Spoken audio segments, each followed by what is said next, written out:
Hi, Sanford Smith here from Penn State Extension.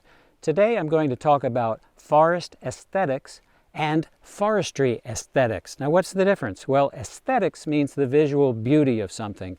So forest aesthetics have to do with the beauty, the natural beauty of the forest. It can include the trees or the colored leaves, the water running through a forest, the wildlife that you observe, or even the wildflowers in the spring or the flowers on the trees in the fall and the summer. So forest aesthetics is nothing more than the natural beauty of the forest, and everyone appreciates those: forest landowners, the public, and forestry professionals. But forestry professionals are also very concerned about what they call forestry aesthetics. Now, forestry is the art and science and management of managing forests, and forestry aesthetics means the beauty of that work, the work that is done in the forest and how it turns out, what it looks like. So forestry aesthetics is very important to forestry professionals. Now, they worry about a few things, some of the natural kinds of things that can mess up the work, such as windstorms or fires or floods, tornadoes or ice storms. They can all impact the aesthetics of the forest as well as the aesthetics of the work that's been done there. Those aren't something that they can control very well, but they can manage those after they happen sometimes to make them look a little better.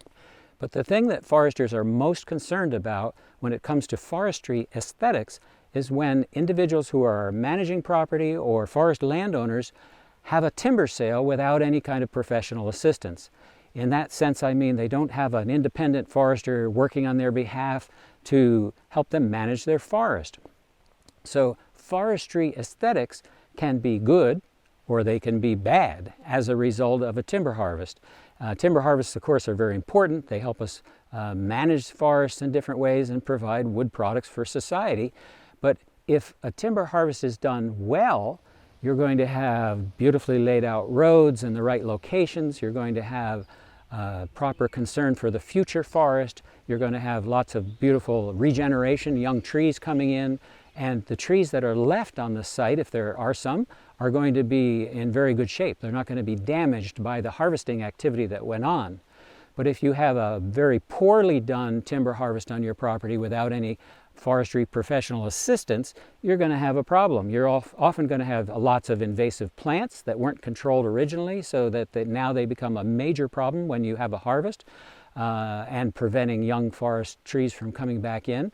You're going to often have damage to the residual trees. You're going to have water problems. Sometimes you're going to have all kinds of issues, maybe because the roads weren't laid out, or the landing where the logs were taken out is very poorly laid to rest, so to speak, and it just isn't cleaned up. Forestry aesthetics can be impacted by people when they make decisions about harvesting timber. So to wrap this video up, I hope you now appreciate the difference between forest aesthetics and forestry aesthetics. And if you're ever in the position to make a decision about something related to forest or forestry aesthetics, that you'll use great professional assistance so you'll have a much more aesthetically pleasing result.